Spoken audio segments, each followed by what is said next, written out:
When John Sykes died a few months ago, I put out a video on the channel apologizing to him because he never got the credit he deserved for being such a great guitarist and a phenomenal songwriter.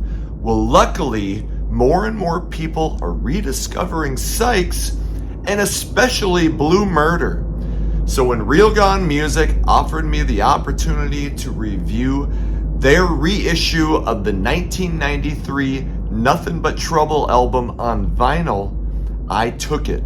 So we are going to unbox and review this thing next on the Hair Metal Guru. The Hair Metal Guru, from Warren to Crew. The Hair Metal Guru, never forget Charlie too. Welcome to the Hair Metal Guru. My name is Anthony. They call me the Guru. And holy shit, I'm getting sent vinyl now to review. So yes, Real Gone Music has talked to me and they are interested in having me do reviews for some of their stuff on the channel. And I'll be honest, number one, that's kick ass. Okay. Number two, I just want you guys to know, because if I hear that, I'm like, oh fuck. Obviously, you're just gonna say everything kicks ass because somebody is having you do it. Number one, they're not paying me. I'm not getting paid for this. They did send me this, but it's not like they're, and they didn't say you better fucking do. So I will always be honest, okay? If I don't feel like I can get behind something, I won't do it, okay? I'm just, so this is the first time this has happened, and I fucking love Blue Murder, and I love John Sykes. So yes, I'm going to take the opportunity to do this, and so it's kick-ass. But just rest assured, I will not come up here and say, hey, go buy this, even if I'm like, that thing's a piece of shit. So when we get to the end of this thing, we'll decide. So it's on Real Gone Music, and I wrote down, fuck. It's coming out on June 6th is the street date, and I think it'll be mailed before then. I think they try to mail it, so it gets there on the street date, June 6th. And right now, I know on Real Gone Music, this is $39.99. But what I do understand is that in order for a company to take a chance and reissue stuff like this that wasn't hugely popular, you're going to have to charge something to make some money. So like the Rat, I did the Rat reissue of Out of the Cellar. That was 40 something bucks. The Wild Side reissue, shit. I'm going to be doing a review of the Warrant Greatest Hits. I can't remember who I got that from. But that was like 50 bucks. So anyway, $39.99 is about normal for what you're going to pay for something like this. So here's the front, and here is the back. The wrap's still on it, so I'll show it better when I get the wrap off. But this thing came out 4 years after the debut, and I actually, today is Thursday, May 22nd. I interviewed Carmine Appice from Blue Murder last night, and we talked about a ton about Blue Murder. We talked about John Sykes, and it was actually kind of sad because I just asked him. I said, it seems, maybe I'll put this clip in. Do you agree with this? It just seemed like the failure of that album just sucked all the momentum out of John Sykes. Total. It seems like the failure of the first Blue Murder album to blow up like everybody thought it would. It seemed like it just kind of killed John Sykes and his desire to move forward with his music career. He splits, gets kicked out of Whitesnake. I've talked about that a million times. Shit Move by David Coverdale starts Blue Murder with Tony Franklin, the Fretless Monster, and with Carmine Appice, who fucking was playing on Ed Sullivan in like 1969, played in King Cobra, played for Rod Stewart, played for everybody. You're going to want to see that interview when it comes out, which will probably be in probably 2 weeks. So they're on Geffen. Everything is set for the debut to blow up, but for whatever reason it doesn't. And Carmine had his theories on why it didn't. So you'll check out that interview. But anyway, 4 years though to wait for this is a long time. And like I said, I think it's because of Sykes's devastation at the failure. I mean, it sold like 400,000 copies. The failure of the debut album. Anyway, this was released on August 31st of 1993 by Geffen. It reached number 6 in Japan, but it failed to chart anywhere else. And Sykes blamed the record label, but no bands that, and Blue Murder's not a, they get lumped in with hair metal. I can see it. John Sykes kind of had that look. But anyway, no bands that were associated with 80s rock were getting shit for promotion in 1993. Speaking of 1993 albums that kicked ass, there's the Arcade. Anyway, that's off topic. But yes, 1993 was a shit year to be a hard rock band and not a grunge band. So, here's what Sykes said later about this album. He said this in 2014. He said, there are some really good moments on the second album, but the mistake we made there was trying to go for radio airplay. We were persuaded to be more commercial. Well, I'll be honest, I hear that and I'm like, fucking hey, that's kind of cool. So I actually didn't get into this thing until over the last year. I'd always kind of blown off Blue Murder until, and I don't know why, I'm just not sure, but until people on X follow me at Hair Metal Guru, guys like Brian from the Hairband Basement, Ryan, and other guys were like, fuck, Blue Murder is so awesome. Well, I love the Whitesnake 87 album. And so when I started going back and listening to the first Blue Murder album, I'm like, son of a bitch. I was missing out. That was dumb of me. Well, then, that happened over the last year. So then it took me a while before I started digging in, because there's so much music to listen to, but I started digging into this. So they sent me, obviously I haven't listened to the vinyl, but they sent me the digital download. So I think, it sounds great. It sounds good to me. I don't know if I hear any massive difference, but if you know this album, then you're probably interested in the vinyl. So let's see what we get with this reissue. And I'll stop talking about random bullshit and let's get to talking about this. So here's what it says on the hype sticker. 2 LP set, the US LP debut. The 1993 melodic metal classic, newly remastered for vinyl and featuring John Sykes of Whitesnake, Thin Lizzy, and Tigers of Pantang. It says blue with black cat swirl pressing. Notice that it doesn't say Carmine Appice or Tony Franklin, because Sykes took so long to start doing this that they were like, fuck, man, I got to pay rent. I got a family to feed. I got to do other shit. So they left. So they did appear on this album. I think Appice played on, 9 of the 11 songs. I'm not sure, but I know Franklin is on it too. But they weren't on it as band members. They were on it as paid session members, which is kind of lame. But whatever, you got to do what you got to do. Okay, so I'm going to make sure you can get a look at the hype sticker. And again, there's the back. I always want to make sure I don't fuck up and skip shit. And I got to go get my little cutter thinger bobber. So yeah, as I open this, Carmine Appice was like, I was sure that first Blue Murder album was going to go double platinum.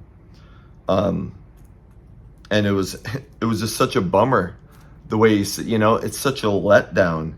You think that you've got everything in place for massive success, and it doesn't happen. I don't think anybody was fooling themselves that this was going to come out and light the world on fire in 1993. It just, by then we kind of knew, fuck, it's not going to happen for these hard rock bands, unfortunately. So, but, you know, at least we got a second Blue Murder album, and then I think there was a live release that, I'll be honest, I haven't listened to because I'm not a live release kind of guy. Make sure I save the hype sticker. Set that over here.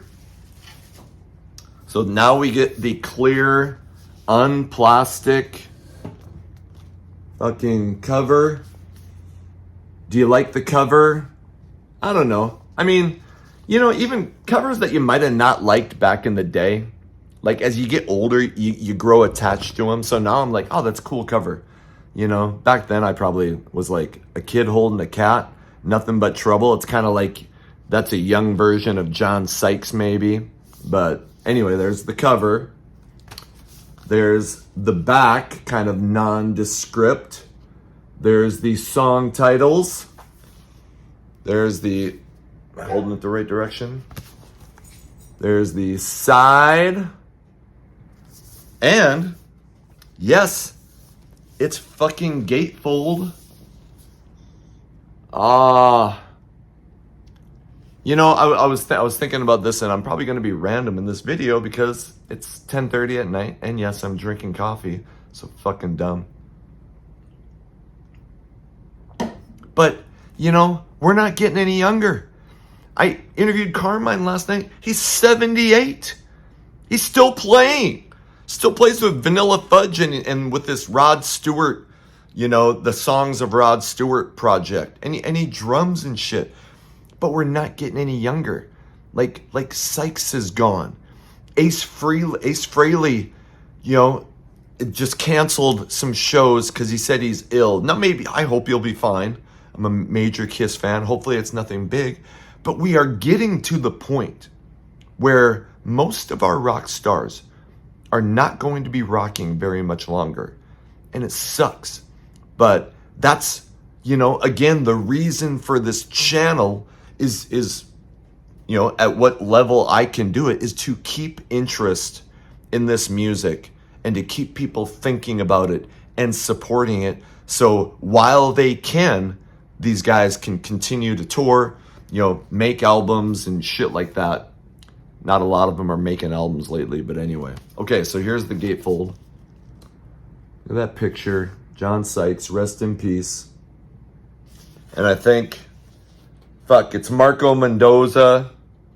Shit, I don't know these other guys. I can't remember who.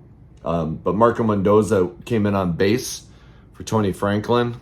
And Kelly Keeling from Baton Rouge was in the band for a while and actually sang on one of the songs. So there you get, what is it? It's all the fucking lyrics.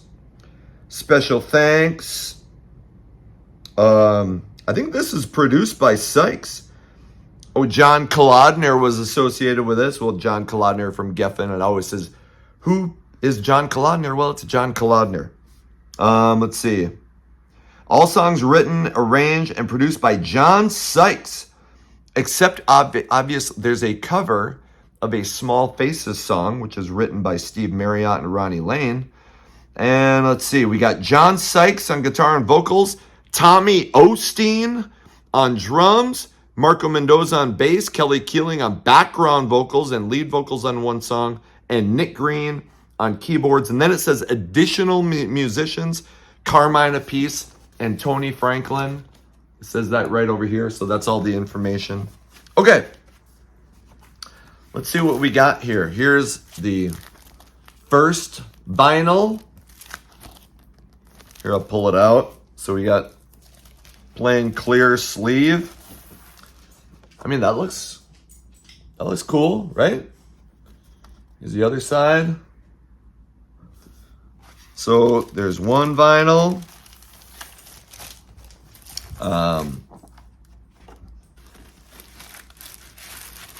And I will talk briefly about the songs. So I've been listening to this for the last couple days, listening to the digital download they sent me. Here is the other vinyl. Fuck. There you go. So, I mean, I love the Gatefold. I love the great band picture. And Is there anything else in here? Nope. So, Gatefold, double vinyl. That's a pretty good package. So, here I'm gonna briefly, and like I said, fuck. If you're a Blue Murder fan, you already probably know the songs, but I'll just kind of give you my take. And I wrote down notes for everything because I care about you getting the best product possible from me. You're welcome. Okay, so it starts off, We All Fall Down. That was the lead single. It was the only song that got a video. Bummer. Fantastic opening track. Blistering guitars. Fast as shit. You won't be able to stop moving, and that chorus will not leave your head. That is a great, it's obvious to see why they chose it as a single. And by the way, I'm not going to fucking, be like, ooh, on every song, because this album is not as good as the debut, but that was going to be damn near impossible to do, because that debut is a fucking masterpiece. Okay, number 2, Itchy Coo Park. It's a Small Faces cover. And if you don't know the Small Faces, their singer was a guy named Steve Marriott. He was like 5 feet tall, but the dude sang like a motherfucker, like a ton of singers. Paul Stanley, but a ton of singers acknowledge that he is like one of the greatest rock singers of all time. I actually have his biography, because he had a bunch of drinking and drug problems. And, ended up playing like small clubs, and which is fine, but he died a young man because of addiction issues. Anyway, it's kind of a sad story, but Small Faces were huge for a while. Anyway, it's kind of a faithful cover. It's amped up, but they didn't like completely revamp it from the Small Faces version. It's kind of faithful. So, maybe shit, you probably don't even know the Small Faces version of Itchy Coo Park. It's cool. This version, I like it better because it's rocked up, and that makes it kick ass. So, and it's got an unbelievable chorus. So, love that song. Song number 3 is Cry for Love. That opening really reminds me of something you would hear on Whitesnake, with Sykes' cool percussion vocal breakdown midway through. The song is damn near 7 minutes long, which I don't think it needs to be, but I still really love Cry for Love. Song number 4, Runaway. The acoustic intro makes it sound like it's going to be a ballad. Some people might think it is. I look at it as like a mid-tempo number. I love it. It's one of my favorite songs on the album. Song number 5 is Dance. It's got a kick-ass riff with a pulsing bass line opening. This is catchy as shit. It's party rock. It's as close as you're going to get to hair metal on this album. It feels like something that would have blown up in 1988. So, Dance, great song. Song number 6, I'm on Fire. This is the song with Baton Rouge singer Kelly Keeling on vocals. It's pretty frantic, like fast and aggressive and shit. I love Baton Rouge, and I love Kelly Keeling's voice. So, do I think it's the greatest song of all time? No. It's a very good song. It's not like a 9 or a 10. I'd probably give it a 7 or 8. It's pretty solid. Okay. The first 6 songs were all great. Song number 7, Save My Love. Okay, this is the first attempt at a ballad, and I usually love pussy ballads, but this is not very good. And the lyrics are fucking horrible. Okay, and I'll just say this right here. The lyrics are very 1987, 1988 on this album. That's one downfall of the album. Okay, and on Save My Love, it's fucking highlighted, like really well. That song kind of sucks. So, okay, song number 8 is Love Child.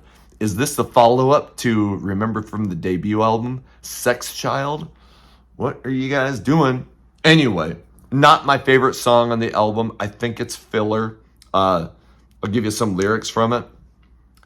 And this is what I mean by kind of lame lyrics.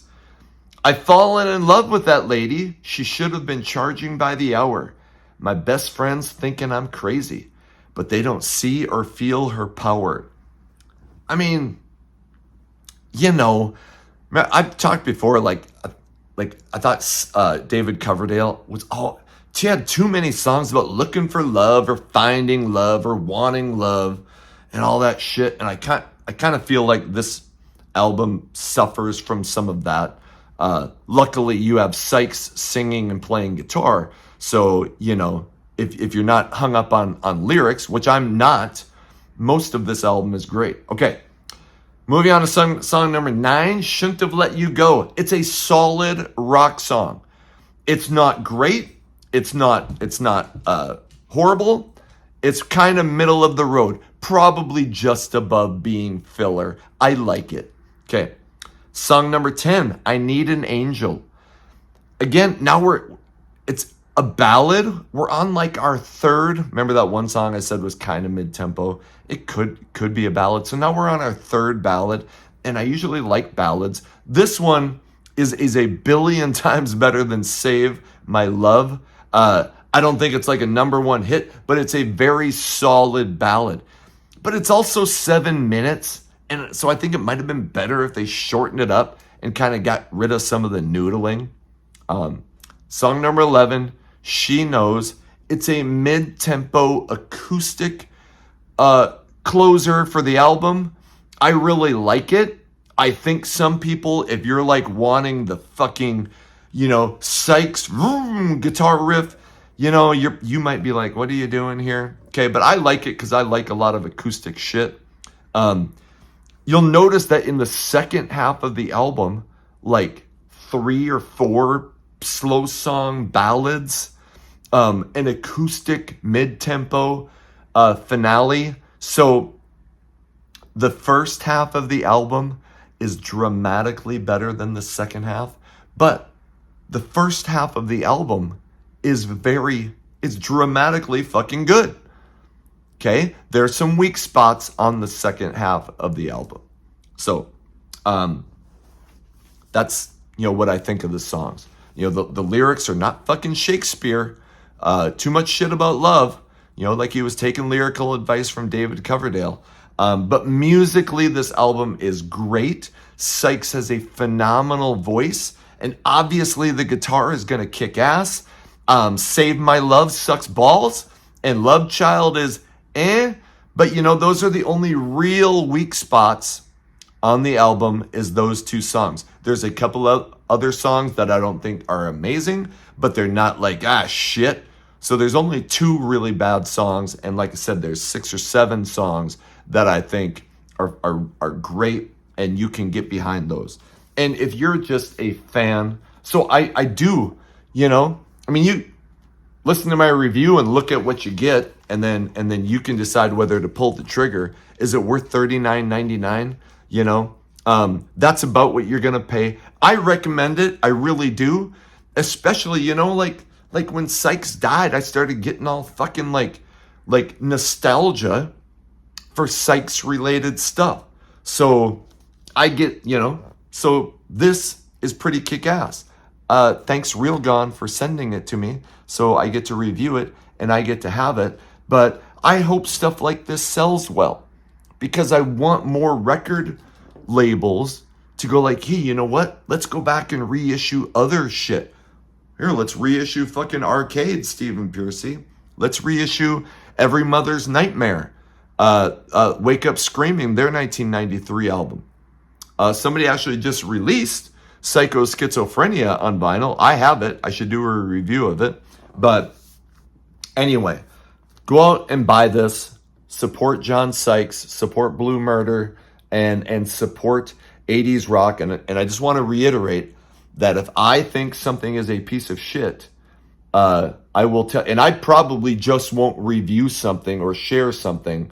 You know, if a record label sends me something and I can't get behind it, I probably just am not going to share it. Okay?